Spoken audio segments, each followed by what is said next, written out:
Hello and welcome to Video Game Hangover. I'm Randy Dickinson and I'm in Harrisburg, Pennsylvania. Hey, I'm DJ Ross. I'm in Mountain View, California. On every episode of Video Game Hangover, we talk about the games that have been keeping us up at night. This week we're playing 007 First Light and Marathon. Plus, we're checking out Thick as Thieves. Thick as Thieves. There it is. There it is. Plus, don't call it E3. Plus, it's happening. Uh-oh. Yep. There's Summer Games Fest and wholesome directs, and Nintendo's doing something. Nintendo did a thing. I can't believe all the games they announced at the Nintendo thing. So greetings from the past, where the Nintendo thing has already happened. Yeah. What? Yep. I don't know. Yeah. So they forgot to coordinate with us, so we can only. It's there. They asked for this. Now we just have to invent a bunch of announcements that they made. Yeah.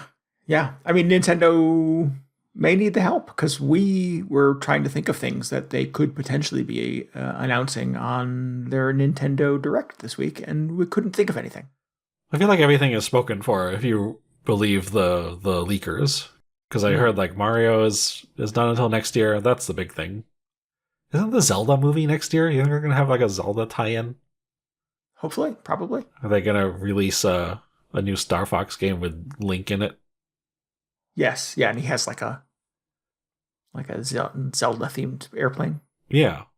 And he's always got a motorcycle. The other thing, they give him a spaceship next. The motorcycle transforms into a spaceship. Yeah. A sci-fi Zelda game? Just imagine how angry everybody would be. So yeah, we're like in a weird in-between period where if those rumors are to be true, believed to be true, then there is not really like a anchor Nintendo franchise on the near horizon. Yeah, that's fine. I was thinking like, I forgot the whole fake E3 thing was happening last week when it was the, first anniversary of the Switch 2 coming out? Mm-hmm. And I thought, oh, maybe we'll do sort of a look back in the next episode of all the amazing Switch 2 games that we've been playing, which to me is not really, like, I don't know if there's been anything. I've played probably Pokopia, the most played Switch 2 game that I have. Like in the past year or just this year? In the since launch. I think I played it more than Mario Kart. Oh, yeah, Mario Kart's definitely mine. And that Donkey Kong thing. Yeah, I didn't play that one. So I mean, Switch 2 continues to just be sort of like, I don't want to say underwhelming, but, you know, it's not getting like the blockbuster releases. And yet, it's still, like, whenever I think of buying a new game that I see, I'm just like, oh, do they have it for Switch 2? Okay, well, then that's where I'll play it. So it's just that reliable thing that exists. Yes. And plays games much better than the Switch 1 did, which is really, that's what I wanted when they announced Switch 2. Yeah, I'd agree with that. I was very excited about finishing Dragon Quest because I wanted to play the new Yoshi game on the Switch. Yeah. And enthusiastically and with great excitement downloaded the Yoshi game and played the first level and put the Switch down and have not touched it in weeks. No. So I that's not necessarily my Yoshi review. I still intend to go back to it so I can talk about it on the show. And that's it. That's all we're going to say. And so I could play more of the Yoshi game. But it did not grab me right out of the gate. And I picked up the Steam Deck and continued playing other things on the Steam Deck and have not gone back to the Switch 2. It was worth it for Mario Kart and worth it for Donkey Kong, but I have just not found a steady stream of things that I'm dying to play on the Switch. Yeah, well, I mean, there's always going to be a stream of things that I'm dying to play, but, you know, not a whole lot of tentpole releases, I guess. Right. But again, that's not what I wanted. I just wanted a better Switch, and that's basically what they delivered. Yeah. So we'll see this week. By the time this episode comes out, the world will already know what Nintendo has up their sleeve for the near future because the Nintendo Direct will have already happened. Yeah, maybe it'll be something crazy. Maybe there'll be like a Kid Icarus revival or something. Hmm.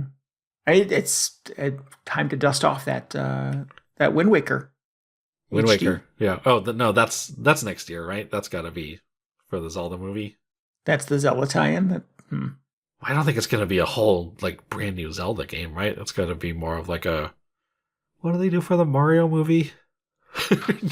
Not really anything, Nothing. I guess. No. Huh. No.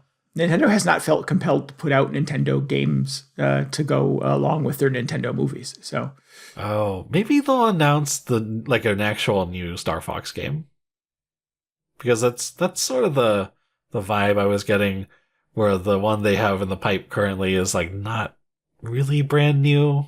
It feels like somewhere between a re-release and a new game. Oh, the Mario, sorry, the Zelda 64 remake. Nope, not Zelda either. Yeah, Star Fox. Star Fox. Yeah, that's a weird thing. I feel like they're testing the waters a bit. But, yeah, that's a popular theory I've seen thrown around, is that maybe there's like a really completely new Star Fox game coming later on.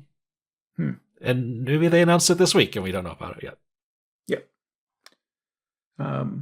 What do you want from a new Mario game? What version of Mario do you need in your life at this point? I want it to be the big open world style ones again, like 64 or Odyssey. But here's the thing. Odyssey, way too many stars or moons or whatever it was. Do like 100 and then just make them more interesting. Because I like the idea of Mario Odyssey, but I also just like the sort of conciseness of Mario 64, where, each level has like 6 stars in it. But as a result, they're all like the challenges or the path to each star is really interesting. Whereas in Odyssey, I just feel like they're handing out moons left and right. It's like, oh, you walked around this corner, here's another moon for you. Like, oh, great. And I just don't really it just ended up not being as memorable to me. Diluting the moon economy. Yeah, because they're just everywhere. Just flooding the market with counterfeit moons. Wait, I don't even know if that was a real moon that I just picked up. I don't know. I saw somebody's take on was it Bennett Foddy talking about Super Mario Sunshine being his favorite Mario game? I think it was, actually. Ugh. Where it was still, I was like stop it with the Mario Sunshine. But at the same time, I kind of respected his take, because it was like, regardless of how it turned out, it was a very experimental Mario game. And it was like experimental in a way we don't really see from Mario anymore, or maybe even Nintendo in general. With some exceptions. But maybe that's what I want. Like, just make a weird Mario game again. And, if it turns out to be not so great, then, at least they took a swing. But yeah, if it's just Mario Odyssey 2, if it's just Galaxy 3 or something, I've played those games already. I mean, Wonder is a little weird. Wonder is a little weird, yeah. Yeah. But I get you. I hear you. Yeah. I'm definitely in the need more Odyssey. I will take all your moons. I want. Right, yeah. Well, so when people say something like thousands of moons. It's like people complaining about the Star Fox re-release, where I don't know, maybe that's a little more justified, because that does seem just like much closer to them re-releasing the same game that people have played already. But right, yeah. Like, if they were going to make a new Star Fox, I wouldn't want it to just be like a level pack for the existing Star Fox formula. But I feel like that's what people want. I would want them to just be like, this isn't your grandma's Star Fox or whatever. Like, Star Fox 2 is a really cool idea. And kind of mixed reception. So yeah. I think it's very similar to Mario Sunshine in that way. But here's the thing. Okay. Make a version of Star Fox and Star Fox 2 that runs at more than 5 frames per second. Because that would be great. I'd play that so much. Yeah. Well, I mean, this new Star Fox, it's not really this remake of Star Fox 64 that's coming out Yeah. soonish, has got to run better than those old ones do, right? Oh yeah, no, the new one looks great. I mean, it looked like the frame rate looks really good. Graphically, it looks like one of the best games on the Switch 2. And I was saying before the show, I haven't actually played a whole lot of Star Fox 64, so maybe I'll check it out. Maybe maybe this is the way to get me to play it. Yeah. But yeah, those originals are out there still. And they're as much as I enjoyed the very first Star Fox, it's pretty rough playing it. Yeah. And then Star Fox 2 is even worse. I believe I've said before, I don't know that I've ever actually played a Star Fox game, if not more than a minute or two of a Star Fox game. So I don't have a point of comparison, I don't think. Mm. And I'm not sure if I should be excited about this new one. I don't think I am. I usually don't like flying in video games. I feel like Star Fox has the most sort of palatable flying out of most games. Yeah. I mean, if anyone, Nintendo, right? So I don't know. I'll wait till I hear your impressions of it. I'll wait till I see some of the reviews. We'll see if it's worth jumping into. Like I said, I'm currently not occupied with anything on the Switch 2, so there is room on my schedule for that. They have the original Star Fox 64 on the online app. I actually played a couple levels of that last week, and that was still pretty fun. If you're just dying for a Star Fox fix. You know what I actually thought of was I want Project Aces. Team Aces? Project Aces? The team that makes Ace Combat to make just a super serious, or maybe not super serious, but incredibly melodramatic Star Fox game. It was an Ace Combat game, so just really realistic and heavy space fighters or whatever, so less arcadey, and they could have really terrifying, realistic looking character models. And you just want the EVE Online of Star Fox games? Yeah, just really the gritty reboot of Star Fox. I feel like it would make everybody in the world extremely angry, except for me, who would be all over it. Yeah. I'm not invested one way or another, so bring it on. I guess I'm not sure. Yeah. It seems like a hard right pivot for Star Fox. Yeah, Maybe that's what it needs. I don't think it's what Star Fox fans want, but again, I want them to, try and think outside the box. Yeah. I mean, it needs a Breath of the Wild moment. Yeah, whatever that is for a Star Fox. Right. Yeah, something surprising. It would be so cool if they based it on Star Fox 2. We're still talking about the new Mario game, right? If the new Mario game is a remake of Star Fox 2, that would be ideal. That's what I want. I don't think I realized that you were such a closet Star Fox fan. So, I mean, the first one is really good, and then I never got into 64 that much because, man, you could just you could only really afford one or two N64 games back then, so you had to pick and choose. And I did not pick Star Fox. But I don't know what the It's funny you deal should is. say that. I was digging. I've moved recently, and I've been slowly sort of unpacking kind of the non-essential things. And I had a box with some old PlayStation 1 games and a couple of old controllers in it and stuff like that. And at the bottom was my N64 games, and to your point, I had two of them. Oh yeah, I had Dr. Mario and Perfect Dark. Nice. Yep. Perfect Dark, I still have the box. I have the cardboard box the game came in. Ooh. Feels very fancy. It's a little worse for wear, but I was able to kind of mush it back together and put it on my shelf. Nice. But yeah, not a lot of games on the. Don't even have a copy of GoldenEye. Wow. How did you manage that? I don't know. I did at some point. If it wasn't mine, it was a friend's. Maybe it was a friend's. Because I definitely played it back in the day. But no, Perfect Dark was mine. Because it had the jumper pack it came with. I remember that. Yeah. Yeah. And I'm not sure about Dr. Mario, but... Dr. Mario's a random one. Yeah. For being honest. But, sorry. That's neither here nor there. But, yeah.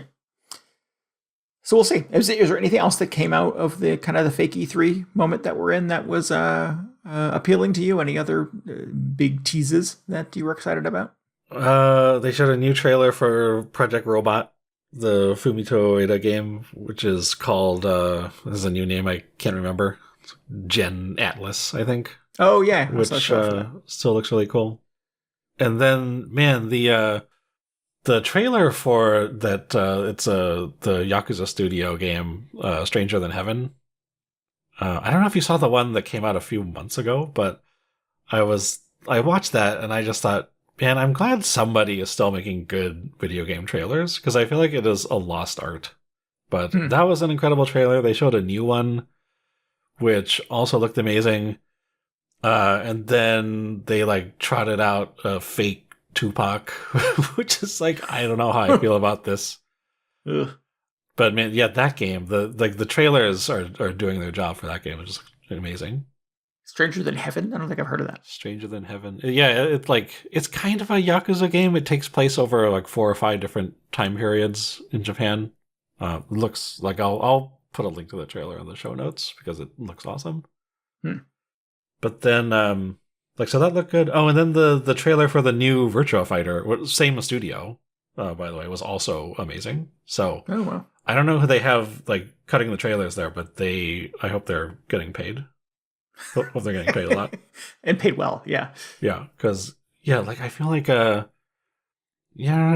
a lot of video game trailers, they're just not that exciting. They're just not doing a great job as trailers. Yeah. Yeah. I've noticed a trend. It's usually indie games that have sort of fallen prey to this, but and I get they're operating on smaller budgets, but there's every now and then on YouTube I'll get it like, oh, this is the new trailer for this upcoming indie game, and it's like it's just a piece of the game. Mm-hmm. Like it's not like stitched together like a trailer. It doesn't have big dramatic music or et cetera, et cetera. It's just like 45 seconds of gameplay. I'm like, right. Not a trailer, guys. It's just a clip. Like there's a difference. Yeah, and that's fine if that's how you're going to market your game, but don't call it a trailer. Yeah, I expect some drama. Some tease. I mean you want some kind of like build up during the trailer. Yeah. It can't just be like, oh yeah, they're doing a bunch of really cool looking stuff in the game. Like it doesn't matter if it's cool looking stuff, but it's nice if they just string it together somehow. Yeah, give it a little sizzle. Yeah, like the latest Grand Theft Auto 6 trailer. Of course, everything in the game looks amazing, and it's the typical sort of GTA antics. So very exciting, but there was no through line in the whole trailer. So I was just like Rockstar can't even figure it out. It's weird. They're still making that game. They're still throwing it together. There's just no. They probably fired that team. So yeah, I don't know who's left making the trailers. Yeah. Yep. What's it about? How do you play it? Nobody knows. They're just like assembling pieces. Yeah, there's a factory just churning out GTA content. I feel like that's all you need to show gamers, though, which is maybe the curse. Gamers just see stuff and they're like, oh, sick. Yeah. I don't think I've seen any trailers for GTA 6. I don't need to bring that into my life. I'm fine. But yeah. Yeah, there's been some indie games. There was that puzzle game event last week, and then there was the Wholesome Games over the weekend, and the Xbox presentation had some bangers. Not the least of which is a teaser for Persona 6, which shows nothing except a much darker vibe than I'm accustomed to from Persona games. No. So we'll see what happens when that gets a little further along. Sony had a new God of War. Different protagonist. Yeah. I'm not watching a 20-minute trailer. No, no. Speaking of trailer crimes. Yes, yeah. That's asking a lot. I didn't watch the full 20 minutes there, but somebody made a shorter version of it, and that was much better. It was like 4 minutes. Okay. It's still long for a trailer, but that's enough. I tried to skip through it, but as soon as I got to the section where it's like, okay, it's just somebody somebody walking around and then Walking through the woods. as they talk to themselves. I'm like, oh, okay, great. Yeah. The thing that I'm most excited about that I just recently saw the trailer for today is the sequel to Control, which I think they're calling Control Resonant now. Yeah. Which they're shifting to Jessie, the protagonist from the first game. They're shifting to her brother's perspective, outside of the oldest house into the city of New York, where crazy things are happening. It looks cool. And again, it's one of those things where it's sort of like, oh, cool. Like studios still make games like this. I think this is what I want. Like this is what I want from Mario, the new Mario game, because it's like completely different genre of game, right? The new Control. Oh, I don't know. I don't know if I could back that or not. Was that the vibe you got? Oh, I thought it was like a character action game. That was the vibe I got. It did not look like the original Control at all. But like, new character, kind of. I don't. Maybe it won't be as dramatic of a genre shift than I'm anticipating, but it looked very different. I thought, oh man, this seems like they're not just making Control 2. So that's kind of what I want out of a sequel. Yeah. Well, it for me, it's sort of like I don't play a lot of like big console games anymore.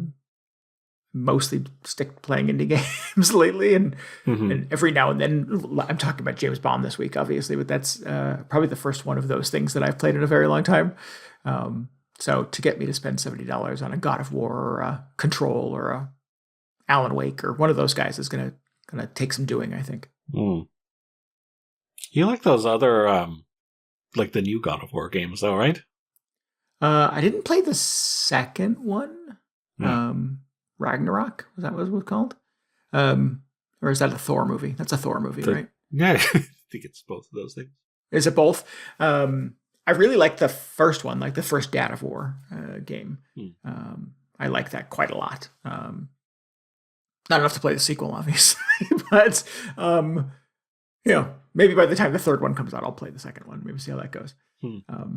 But yeah, I've not done a ton of PlayStation gaming lately. As I said, I mentioned I moved earlier this year. I moved in February, and I still have not hooked up the PS5. No. Here in June. So yeah. Don't tell Jack Tretton or whoever. I don't know who runs the show over at Sony anymore, but well, I mean, still, like, don't tell him because he'd probably still be upset to hear that. Yeah, but yeah, I don't know. There's been way too many trailers, more than I can keep up with. Our Discord, every now and then, I feel like somebody's like, "Did you see this trailer? Did you see this trailer?" And I'm like, "No, I haven't seen any of those trailers." I'm really struggling to keep up with all the gaming news this week. I usually I'll try and catch a few after the event or whatever. Like I usually don't watch them live. But it's like as we're recording this, there's still stuff trickling out. So by next week, I'll have a fully formed opinion on everything. Yeah, we'll have to assemble our after action report. Yeah. A lot of actually cool looking stuff though. So that's good. Yeah, I think there's a whole sort of second story about everybody kind of jockeying their release dates for 2026 to get out of the way of GTA 6. Because it does feel like sort of one trailer after another is sort of like September. Because I think October, November is sort of the GTA window right now. So yeah, I think developers and publishers specifically are quite nervous about getting that timing right so that they don't get completely destroyed by GTA. Oh, they got to release some stuff for everybody who's going to play GTA like 10 years from now, like me. Yeah. What are they? Yeah, I need a little counter programming. I will be looking for fun things to play in October that are not GTA. I feel like it's not even going to run great on the PS5 or whatever modern platforms. Nobody can afford a new PC these days. So by the time the PS7 comes out, I'm all in for GTA 6. They will have patched it several hundred times by then. So yeah, exactly. That's the way to do it. All right. Should we shift our focus to more current events in gaming? More current than all that stuff. Well, those are future events. Okay, yeah, okay. Yeah. DJ and I played Thick as Thieves last week. That was part of our sort of Monday streaming event. Yeah. This is a new game from War Inspector and some of the folks that made kind of those early Thief games. It is perhaps unsurprisingly, given that kind of history, a sneaky infiltration thief simulator.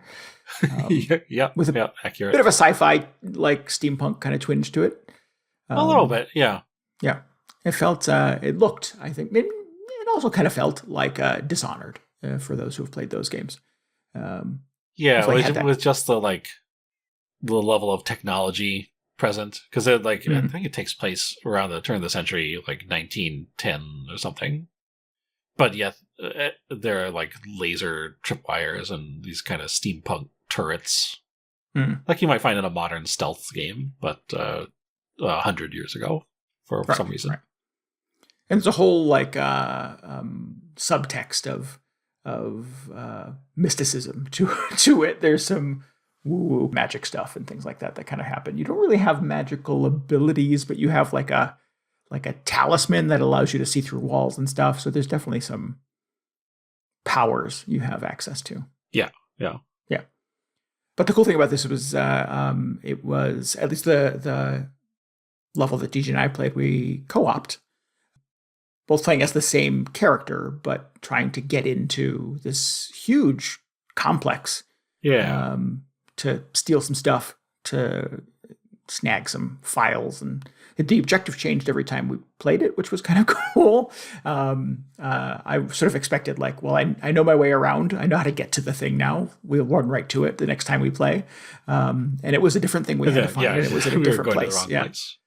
Yeah. And we actually were walking around going, is this different? Did this move? Did that guard so it wasn't the same stuff every single time? Stuff was different. Yeah. Like just the level layout, which took us a bit to catch on to. Which is good. So I think my kind of initial take on it is it's a $5 episode of this game, Thick as Thieves. I think they've been pretty transparent about saying that it's not the entire game. But there does seem to be a fair amount of content here and lots of unlockables and stuff like that. So I don't know if I realized it was not the entire game. Do you know if they're continuing to develop it, or what's the deal? I don't know. What did I read about this? That I think the word episode was used, so I don't think it's the entire package. Okay.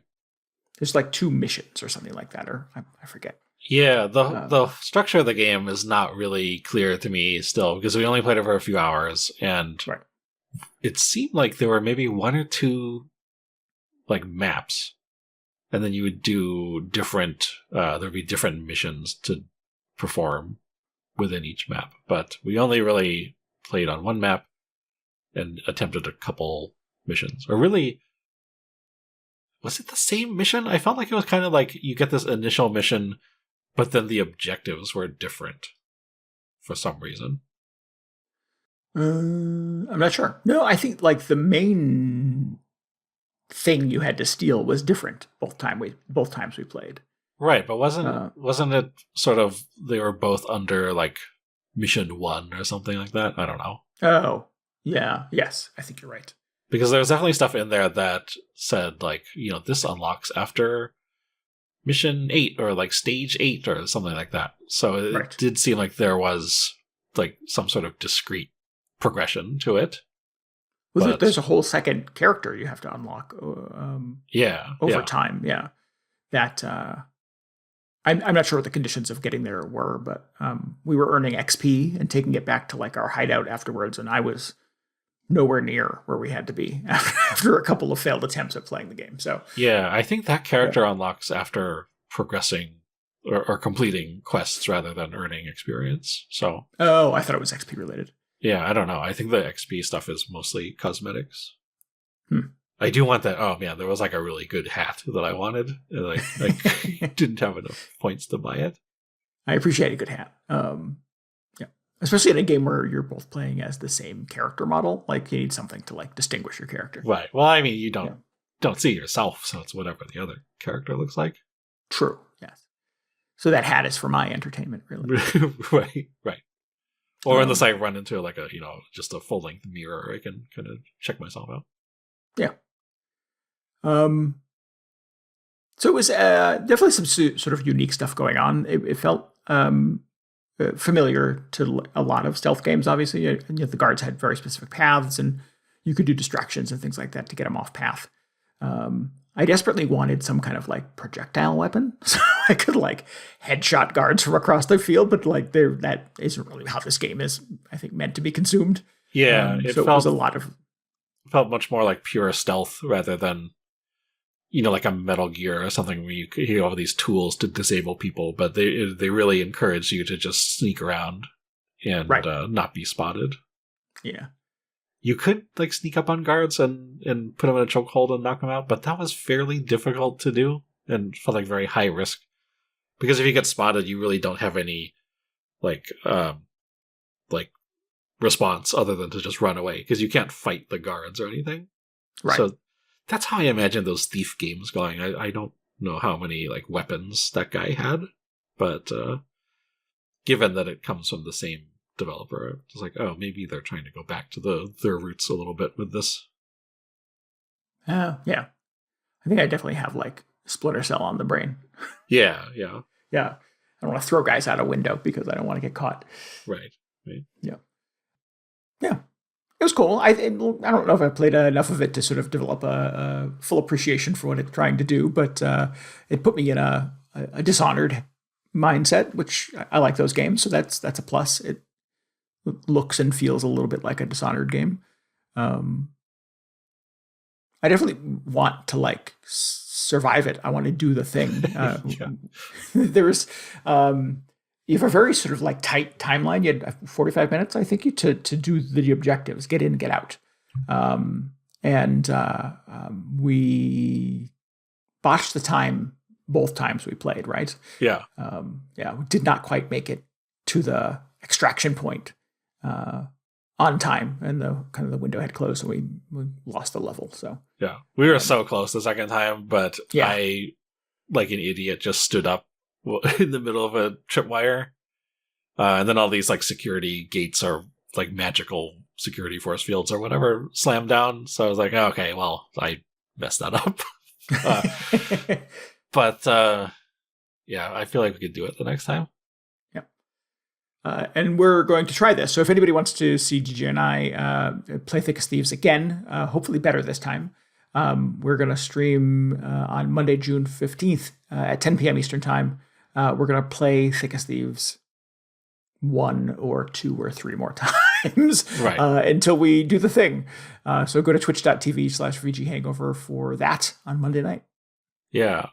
I really like this. I felt like it always takes a very long time, or there's like a very steep learning curve for any new stealth game, because you have to kind of figure out like, okay, how far away do I need to be from the guards, and how noisy am I when I'm moving around, and then plus the level was just enormous, and we didn't know where anything was, so there's a lot of stuff to learn.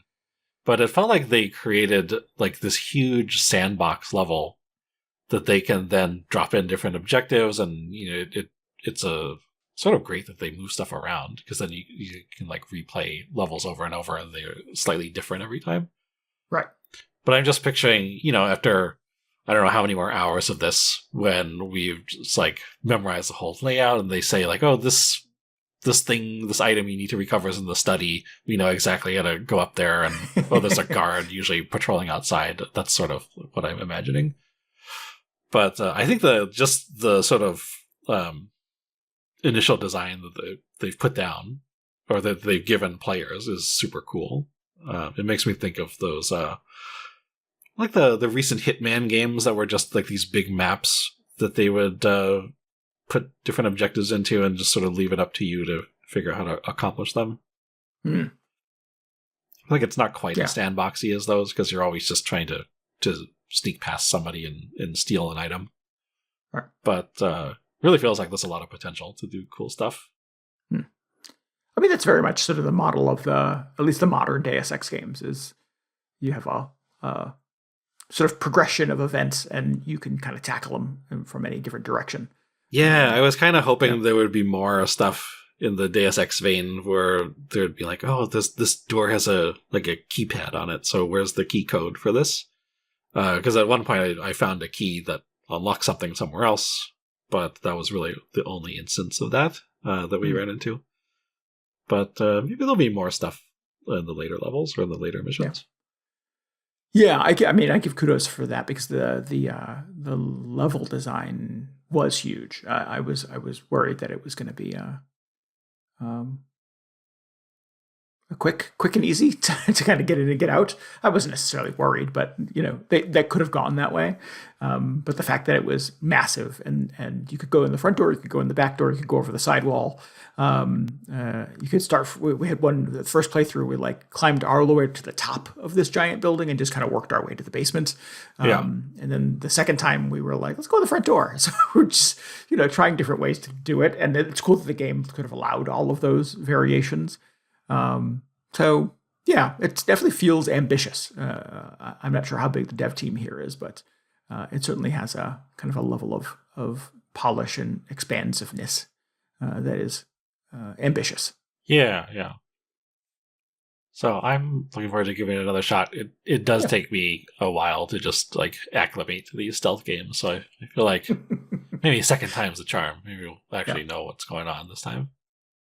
DJ and I have played quite a few versions of a game like this together in the past, and it's typically me running ahead and doing risky things while DJ is hiding in the corner, Right. plotting out all of the guards' paths and slowly trying to make his next move while I'm setting off alarms and chokeholding people. And well, it's just me playing any Metal Gear game. The first time it will take me 50 hours because I'm just oh, I'm gonna just watch that guard one more time. Just paralyzed by options, yeah. Yeah, because what if he turns around this time? And I wasn't expecting that, and then of course he doesn't actually turn around. But by the second or third time through the game, I'm just sprinting down the hallways and oh, here comes that guard, so just clothesline him as he comes around the corner. It's not really an option in this game, but that's where I want to be. That's where I see myself in 10 hours from now after playing enough of this game. All right. Well, I will give you 90 minutes of my life on Monday. We'll see. All right. Wow. Yeah. We'll see. You might have to solo it if you're going to spend 10 hours. Yeah. What else have we been playing? What led you to Marathon? What led me to Marathon?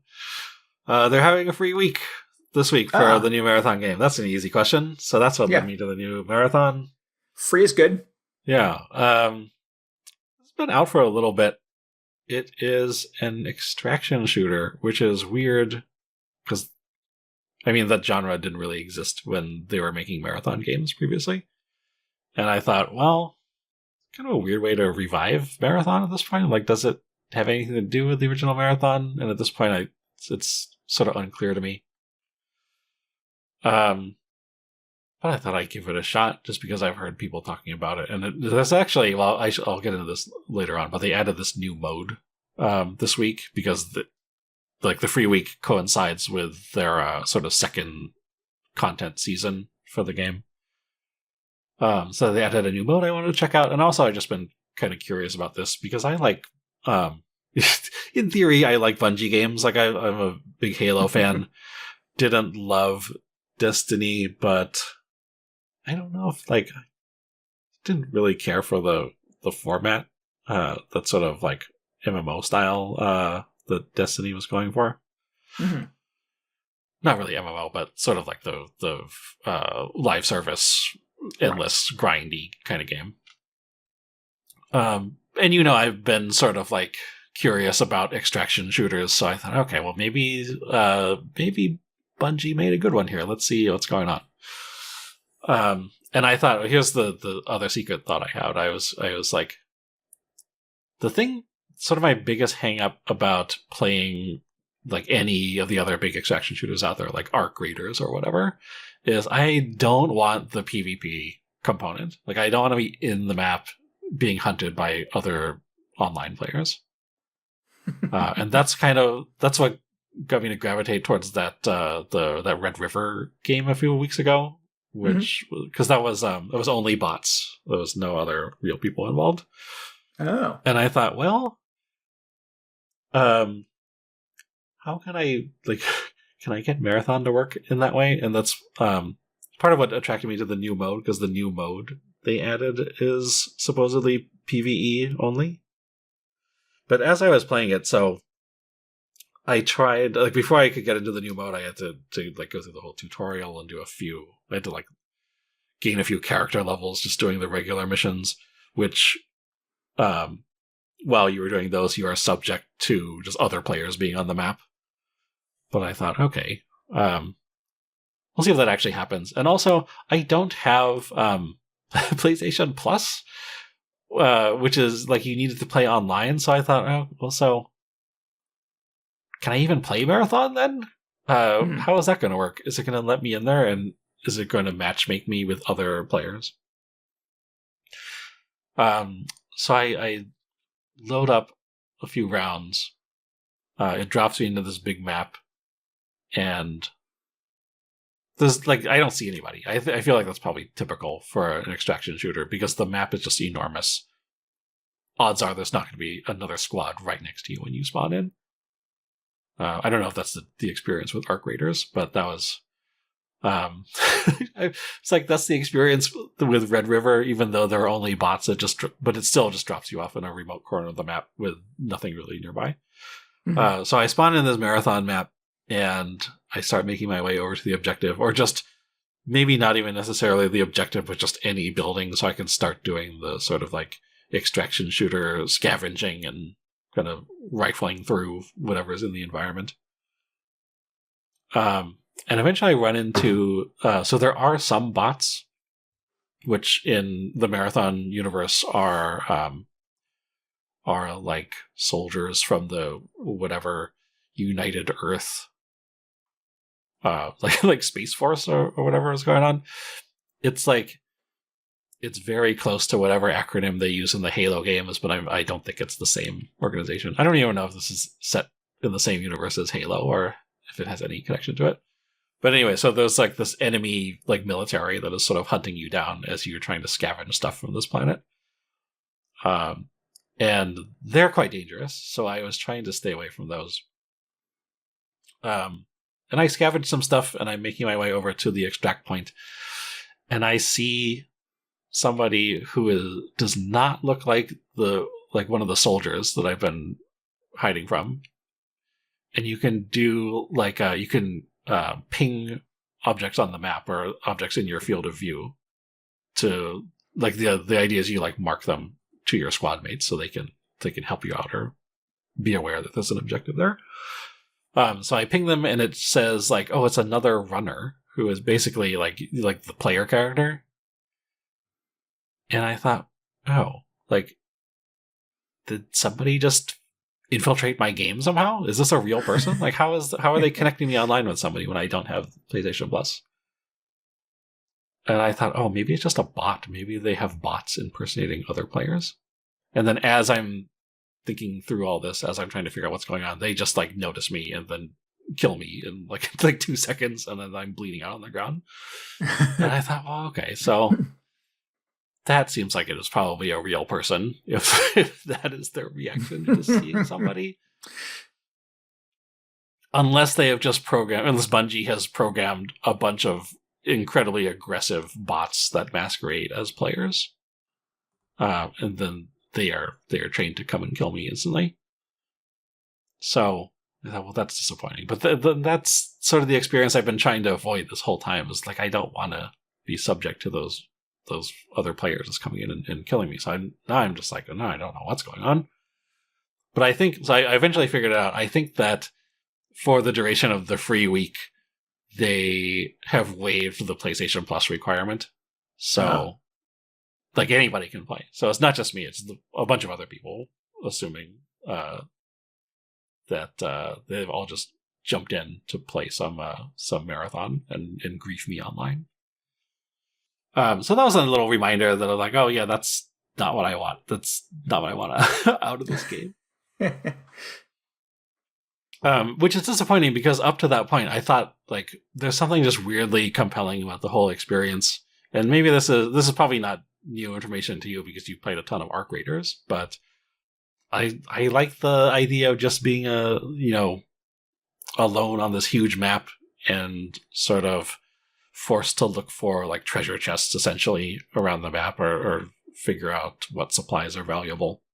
Although it is still like confusing in the same way that Red River was, where I just don't know what is worth taking back to the extract point. Yeah. At least not at this point. There's a lot of that in Arc Raiders too, because it's a lot of garbage, and I'm like, oh, I have all this stuff, and I get back, and it adds up to no credits or whatever. So yeah. I figured that out a little bit faster in Marathon than I did when I was playing Red River, because in that game, I mean, you're like picking up literal garbage, like basketballs and stuff. Like, what am I going to do with this? And in Marathon, it just felt like the same experience, even though you're not picking up stuff that is as clearly garbage. But there's just so many items where you're like, is this something I can use? Is this just in there to sort of distract me? But I feel like it adds to the tension a bit, because as you're looting these boxes or whatever caches you're finding, first of all, it takes a little while for it to populate all the loot. So you're just like, oh man, I hope somebody doesn't shoot me while all the loot is loading in. Yes. And then you have to like look over everything and actually figure out what it is. Like, oh, is this a usable item, or is it just like scrap metal or something? So I guess there's some point in having all of that, like just garbage lying around. And I feel like I got a little leg up from having played Red River. So I was like, okay, so I know that I should not be picking up 90% of all this stuff. But yeah, there's just something about the experience that I think if this were a purely single player thing, that I would be more into. I eventually did try the new PvE mode, which is it's interesting for a few reasons. First of all, it's largely PvE, so it felt like there were more AI opponents roaming around rather than player squads. It also takes place at night, whereas all the levels I had played up to that point were during the day, and they were very brightly lit and kind of like hazy. And then I feel like it's very dark compared to, if you play another game at night, there's probably more ambient lighting or something like that. But all you have in this is like a little flashlight. So it kind of felt like, like Doom 3 almost, where it's like, it's so dark and you just have to shine your light on things to be able to see where you're going once you're indoors. And then because I was just playing it on my own and not in the squad, I would go into one of these buildings and, be looting, right? Just trying to figure out where the objective was. And you can hear the footsteps of the AI enemies, like I guess it's the Marine still or whatever. You can hear them through the walls and trudging upstairs and down these metal hallways and everything. You can kind of tell where they are relative to your position.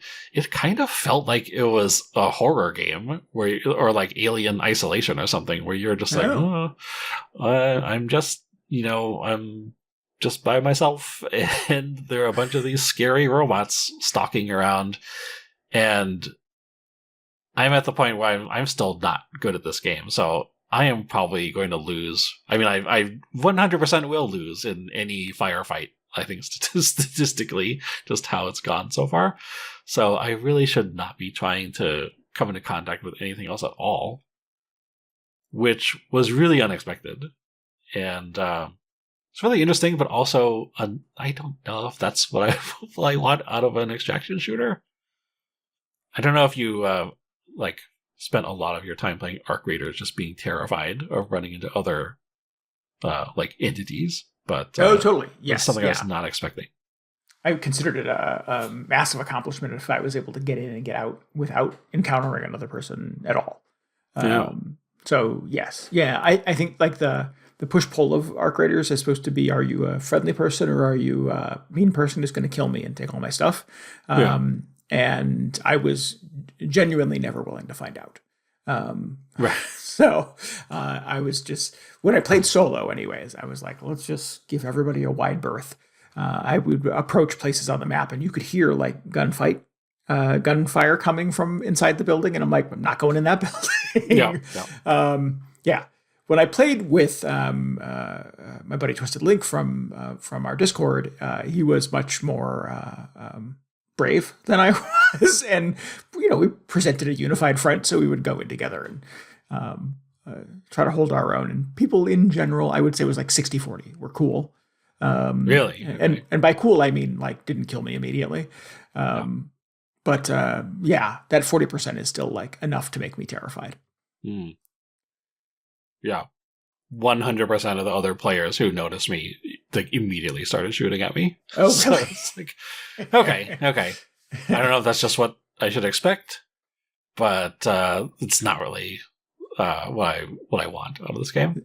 The vibe of the marathon community. I guess, yeah. I've read posts aggressive. saying that people are very aggressive. Because I like, you'd think there'd be some incentive for people to team up, but I don't know what's going through people's heads. I don't know.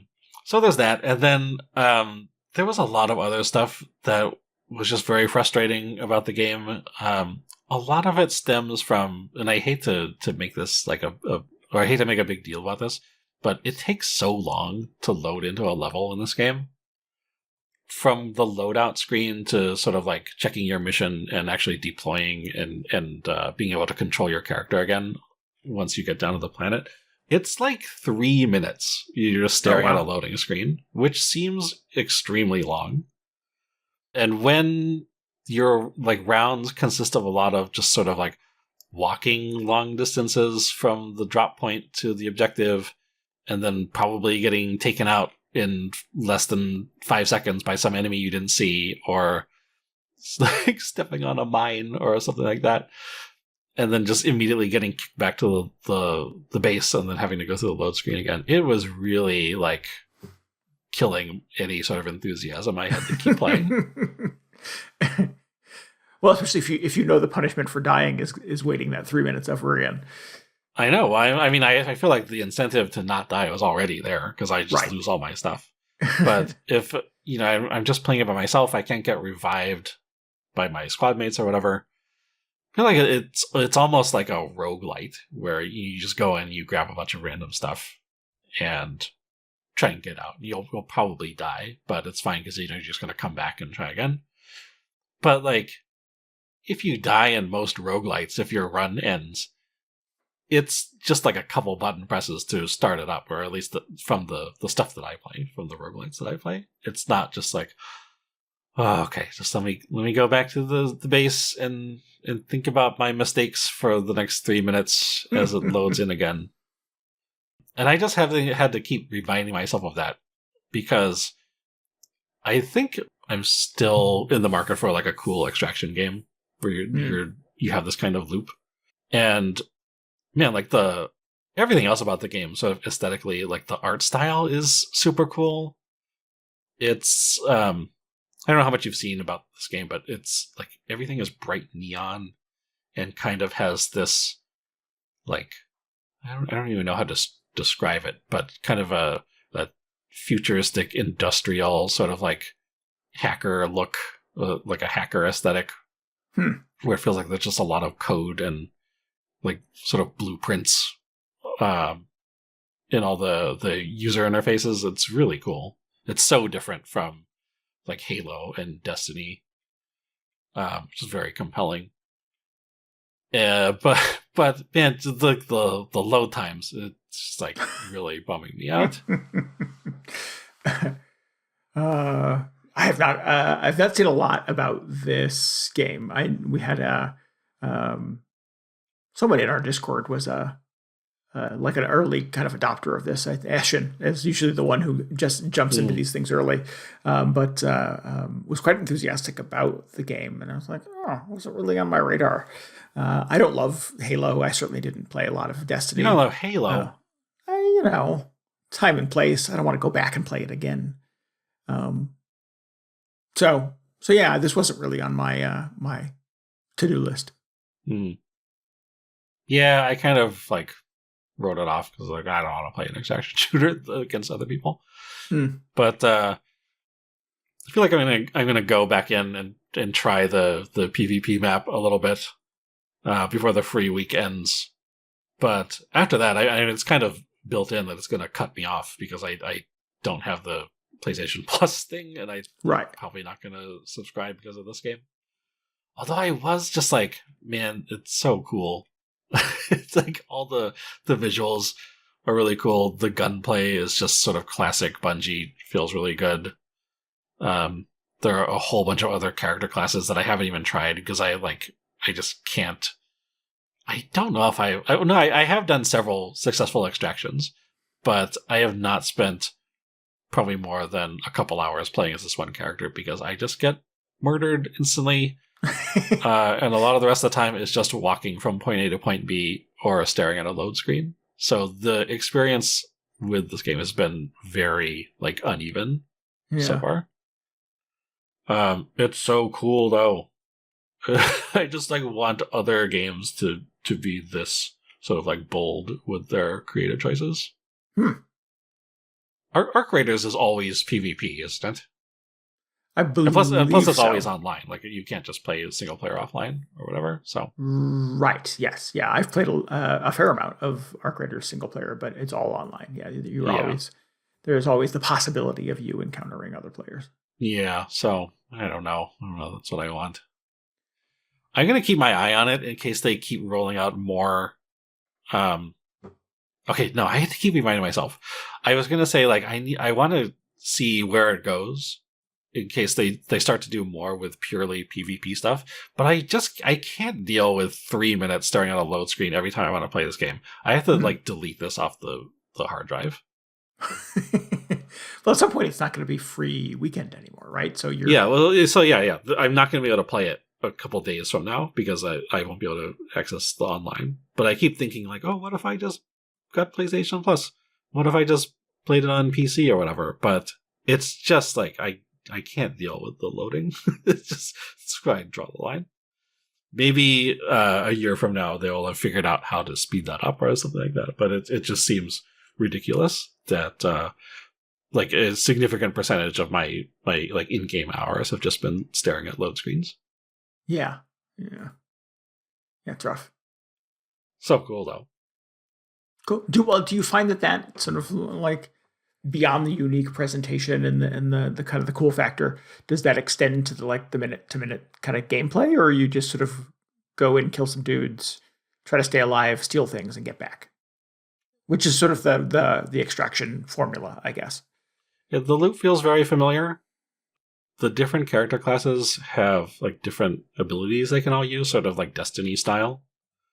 So I feel like there's potential for there to be something going on there, but also it seems like they are designed with squad mates in mind, and I don't really see myself doing a lot of squad play either. Whether it's like through like playing with friends or just matchmaking, I just want like a cool solo experience, but that's not really what they like the game they're trying to make, I don't think. Yeah. I don't know where the single player version of that is. Yeah.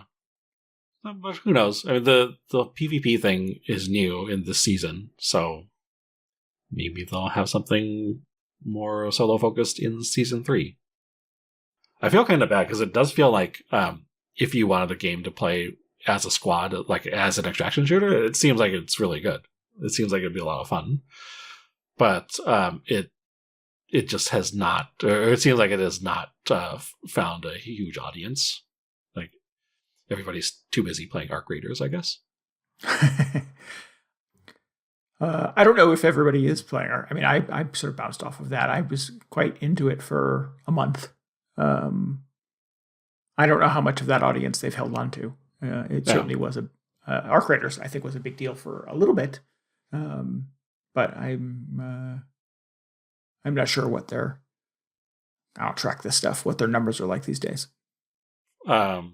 Yeah, or I what don't they've know. I even guess. done to sort of keep that game fresh. I know they were doing some patching and some updates and et cetera, some tweaking, but I'm not sure to what degree that continues, 6 months later, 7 months later. Did it seem like they had a long-term plan? Like, or did they have like seasons or a battle pass or anything? I don't know. It was still pretty early days when I was playing it, so I'm not sure if they've sort of hit refresh since then. I've Hmm. Hmm. not done the research on this. Because like Marathon has a season pass, and I just thought like, man, I hope people are actually playing this because I really want it to do well. I want like Bungie to be doing well, which is, I don't know if you've been following the Destiny news, but that's not great. And I feel like, I don't know if people are going to jump ship over to Marathon necessarily, but it would be cool if they did because it's like I always say, it feels like a big swing for them. So I would like it to do well, but probably not going to be able to support them as much as I would like. Mm. Yeah, I mean, not if you only play during free-to-play weekends, DJ. Right. Well, I mean, yeah, they got to do something about the load times. Is that this? Have you? I don't know if you've done the research, but is that the same on all consoles, or I tried does it the both. Xbox version load faster? Well, I don't know. I played it on PS5 with its fancy hard drive, and I played it on my PC on Steam, and it was both. I maybe the Steam version was like 15 or 20 seconds faster. I actually timed it out because I was like, this can't be as long as it feels like. And yeah, both platforms takes a really long time. And I feel ridiculous complaining about this sort of thing, but it really pulls me out of the experience. Huh. Yeah. That's a bummer. I mean, I don't like dying constantly in video games, but if that's going to be a condition of play, then you got to get me back to it quickly. Yeah, exactly. Because there's nothing like, you're like in a firefight. You're just like, oh my god, this is so intense. I gotta get out of here, and then you die, and you get kicked back, and you're just like, okay, just put me back in. I can do better next time. And then you have to wait for 3 minutes while it reloads. It's real buzzkill. Weak. Yeah, disappointing. Anyway, how's James Bond doing? It's good. I like it a lot. Yeah. All right. Yeah. 007 First Light. So this is the Amazon produced James Bond game from the developers who did previously the modern Hitman games. They do all the Hitman games. Is this already Amazon produced? I thought that was like, they said the next ones will be. Oh no! I think if I remember correctly, on the start screen there's like an Amazon Studios logo. Okay. They own James Bond, so right. Yeah. So this will be the last like good James Bond property. Maybe. I don't know how much influence they had over this or at what point. I mean, video games take a long time to make, particularly something of this scale. So I'm not sure where during that process Amazon came on board. But I feel like this must have been a fairly significant amount like done before that deal went through. Yeah, because that's fairly new, right? That's like in the last 2 years, maybe, is that deal? I think so. Yeah, I would even say like the last year, but I don't know exactly when it happened. But yeah, so the it's been a while since a proper James Bond game. The proposition with this one is that Bond is a new recruit. You actually start the game being an airman, and there are some circumstances that put you in a scenario where you have to be stealthy and heroic.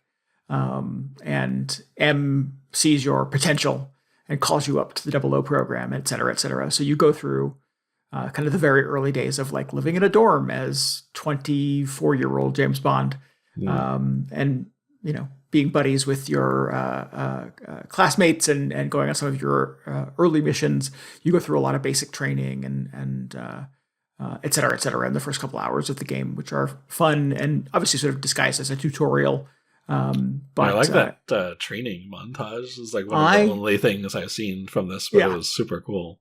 It was one of the things I definitely wanted to talk about because I love that part of the game. I think it's so good, and it's such a clever way to make a game feel cinematic while also sort of still kind of onboarding you and teaching you how to play it. Um, if you've not played, for our listeners, if you've not played or seen the 007 First Light training montage, I would encourage you to watch a few minutes of it, a second or two of it on the internet, because it's pretty clever. It is cut and edited like a James Bond movie with a lot of sort of rapid cuts, little quick scenes of you shooting a gun and ambling over a box and fighting a guy and driving a car really fast around a corner and stuff like that. But you're playing as the player, you're playing all of it. And this is the way's game of teaching you like how to shoot and how to fight and how to drive. And you're doing it all in very sort of rapid fire, WarioWare style little clips of it sort of dropping you kind of into the scenario as it's happening. And you have to like take over the controls of a speeding car really fast for 10 seconds before it jumps to the next thing where you're shooting from behind a box. Yeah.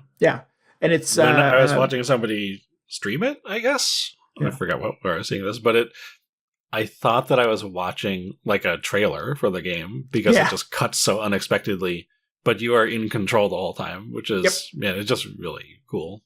Yeah, it's clever and it's super compelling. I did it twice because I loved it so much. I was happy when I went back to the main menu and it was like, which chapter would you like to start on? I'm like, I'm going to start on that other chapter again, please. And it also helped me sort of like remember how to like, what buttons do I push for fighting and stuff like that. So, it's just super clever. It fits beautifully in kind of like a James Bond kind of, packaged presentation. And it also teaches you how to play the game super fast. I dig it. It's good. I don't know the young actor that's playing Bond in this that did the voiceover and the motion capture and stuff like that, but certainly has a kind of an interesting combination of kind of the coolness that you would expect from James Bond, but kind of being young and scrappy and rough. It's not Tom Holland. I thought it was just Spider-Man. It is not. No, it's not a Tom Holland or Marty Supreme or whoever that other kid. What's that dude's name? I think this Marty Supreme is the stage name. Yeah. Is the character model based on him? Yes. Interesting. I think so. Yeah. I think it's sort of like a Nathan Drake kind of thing, where like the person who did the voice also did the mocap. Yeah.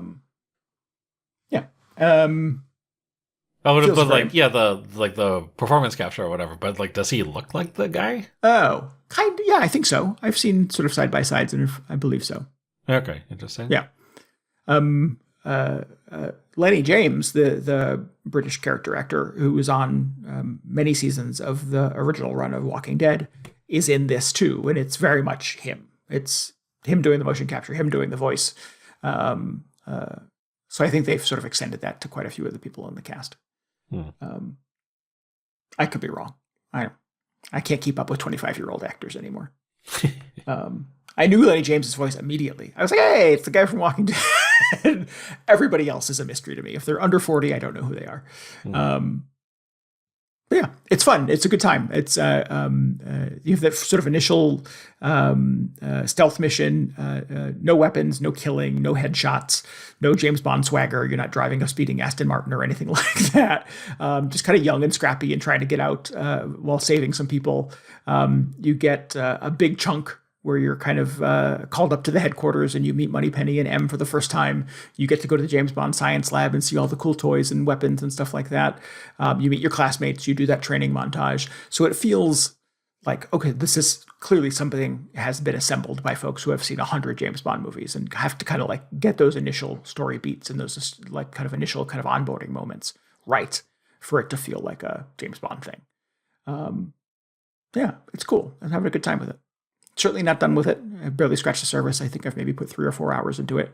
But it feels like a big kind of Uncharted or Tomb Raider style kind of action movie. I like it. Is he just immediately doing sort of James Bond spy stuff the rest of the time? Like, what is the rest of the game like after the montage?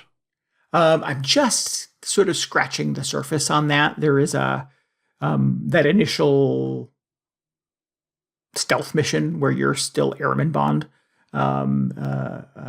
There is a satellite that has fallen, and a bunch of different world powers are racing to get to the satellite, and you happen to be sort of right person at the wrong time kind of thing. So you have to like help scientists and escape with the evidence, and there's a mysterious handler on your earpiece who's giving you direction and helping you get out alive. And from there is more like techno conspiracy. It feels a bit like a Mission Impossible kind of thing.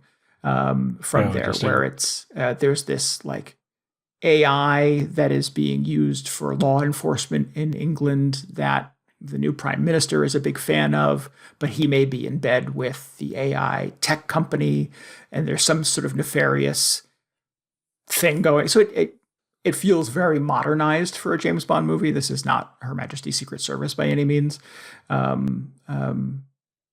But it's cool. It feels like a 2026 version of that kind of story.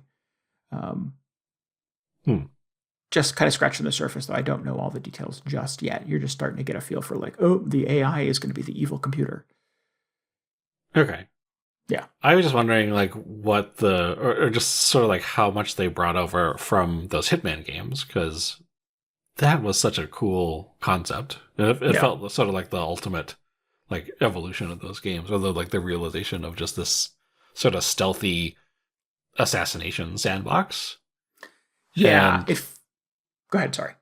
I was just wondering, like, okay, so James Bond, obviously you expect a little more action, but is it going to preserve sort of the like choose your own solution approach to any of the mission objectives? Because that seems like, I don't know if that's even James Bond's thing, but it seems like it would be a cool way to handle a James Bond game. Like if you think about how in GoldenEye, maybe the only James Bond game I played, you had all the different mission objectives that were sort of like spy stuff, and I think there was really only one way to complete most of the objectives in that game, but like, what if they crossed that with sort of the Hitman approach? It could be really incredible. Yeah, it is. There are certainly elements of the kind of the early game that feel pretty linear. But when you get into some of the more mission-based moments in the game, they do feel much more open. They're not, at least they haven't been yet, like they're not the Hitman style kind of Rube Goldberg machines where you're like setting a bunch of traps and that's fun in Hitman, but feels a little cartoony for a James Bond, I think.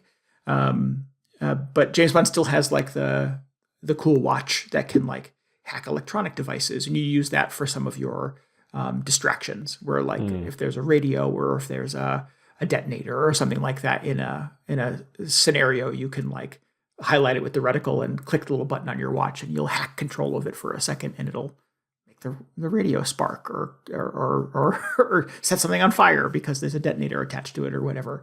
And then you sneak up behind and like pull the guy over a box and break his throat.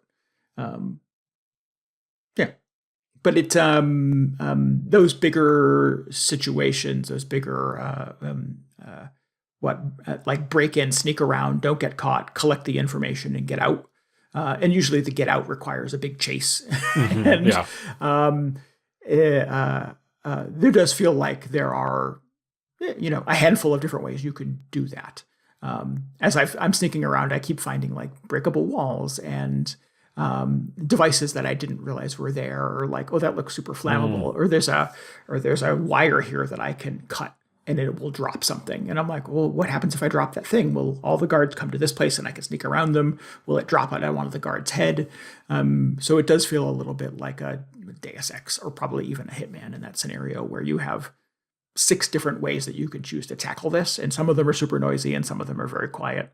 I'm not sure if there's some incentive coming for like get in and get out without hurting anybody. That doesn't seem very James Bond. During some of your initial training in the kind of the 00 Academy, you're not allowed to use weapons until another enemy comes at you with a weapon. Oh, interesting. You initially have to be very kind of stealthy and resourceful.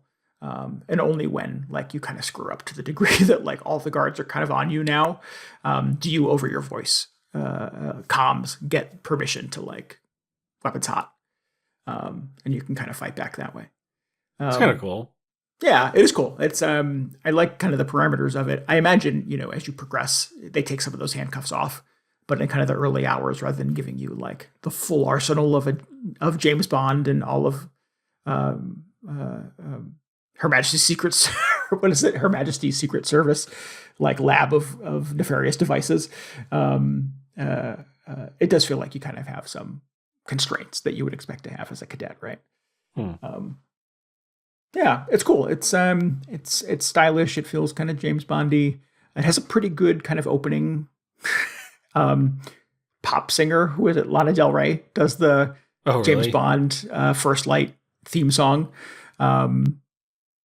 It has that cool fade out of the theme song into the scene of the first scene of the movie. Yeah, again, it feels like sort of this was done with some degree of love and reverence for the source. That's cool. Yeah. I'm kind of curious, but I'm like, I don't know if I want a James Bond origin story necessarily. Plus just seeing the guy looks like, I don't know, just generic video game protagonist. But I am really curious because I don't know if I'm hardcore enough to play any of those Hitman games, but I would love to. I mean, I'm a huge fan of Deus Ex, that sort of style of game. Yeah. So if there's like a James Bond version of that, maybe that's interesting. Yeah. Yeah. I'm going to keep playing it. I've had a really good time playing what I've played thus far. What I've played thus far has not had a lot of driving in it.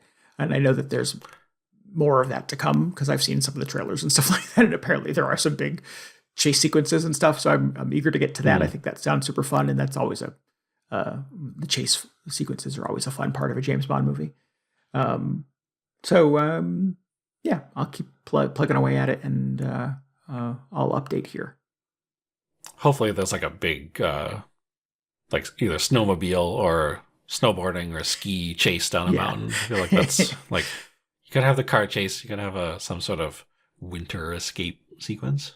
Yeah, that'd be fantastic. Yeah, I will also mention that I'm playing it on the Steam Deck.